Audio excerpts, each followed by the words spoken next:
You know that feeling? A stiff, aching back that can just ruin your entire day? But what if one of the oldest, most effective remedies out there was also one of the simplest?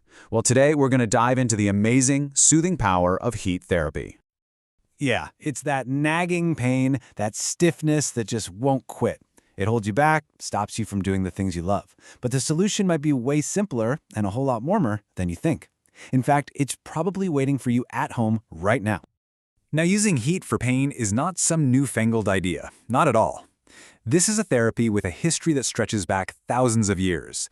A method that has literally evolved from ancient sun worshippers to the heating pad that's probably sitting on your sofa.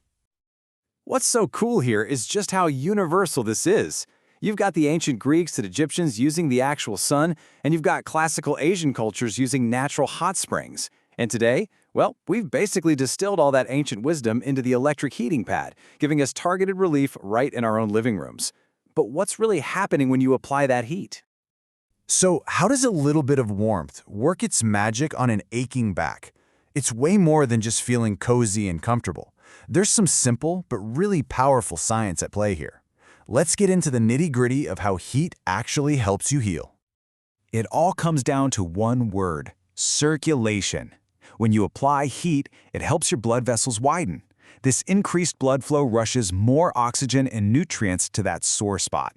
It is exactly what your muscles are crying out for to repair themselves. It's like you're sending in the body's official recovery crew. And that boost in circulation, it leads directly to all these amazing benefits. First off, it relieves pain. Check. Second, it actively helps repair damaged muscles. It also cuts down on certain kinds of inflammation. And maybe the best part of all, it tackles that frustrating stiffness so you can actually move better. Now, you've got a couple of ways to apply heat. A hot bath is great. It gives you what's called moist heat, which feels incredible for all over stiffness. But here's the catch. The water starts cooling down pretty much right away. A heating pad, on the other hand, gives you convenient, portable, and, this is the key, continuous dry heat right where you need it most. That consistent temperature is really the secret sauce for effective therapy. All right, so you're ready to grab that heating pad? Awesome. But hang on, because using it the right way is absolutely essential for getting relief without risking an injury. So let's walk through the official playbook for getting it right. Just remember these 3 golden rules. They're your foundation for safety. 1. Start low. You can always turn the heat up. 2. Time it. For higher settings, 15 to 30 minutes is the sweet spot. And 3, and this one is the most important, always use a barrier, like a towel between the pad and your skin. Let's just pause on this for a second, because this is, without a doubt, the single most critical piece of advice. You have got to wrap that pad in a towel or put it over your clothes. This is what prevents burns. Seriously, please, do not ever skip this step. Okay, let's just round out our safety checklist with a few quick hits. Never, ever fall asleep with a heating pad on. That auto shut-off feature, yeah, that's your best friend. Always give the cord a quick check for any damage, and never put heat on broken or damaged skin. And finally, for any expectant mothers out there, it's generally okay, but be extra cautious. Lowest setting, and for only about 10 to 15 minutes.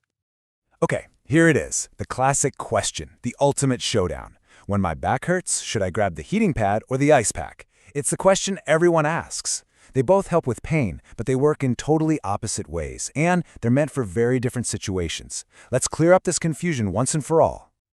Here's the simplest way to break it down. Just think of it like this. Heat is for muscles, ice is for injuries. Heat is your friend for that chronic, long-term stiffness and for warming up tight muscles before you get active.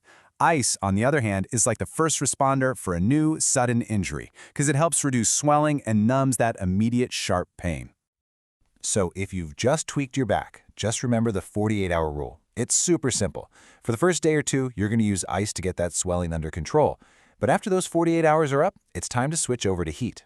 Now, your new mission is to boost that blood flow and really kickstart the long-term healing process. Okay, so we've covered a lot, right? The why, the how, and the when of heat therapy. So let's wrap this all up with a couple of key takeaways to get you on the path to moving again. And I've got a great little tip for you if you don't happen to have a heating pad handy. You are gonna love this little DIY trick. Just grab an old clean cotton sock, fill it with some regular uncooked rice, and sew the end shut.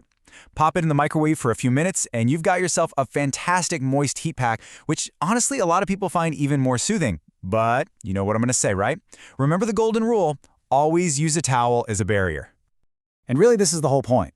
At the end of the day, whether it's store-bought or a DIY rice sock, heat therapy isn't just about feeling good for a moment. It's a powerful tool to reduce that inflammation and stiffness that's holding you back so you can finally get moving again. And that is the real goal, isn't it?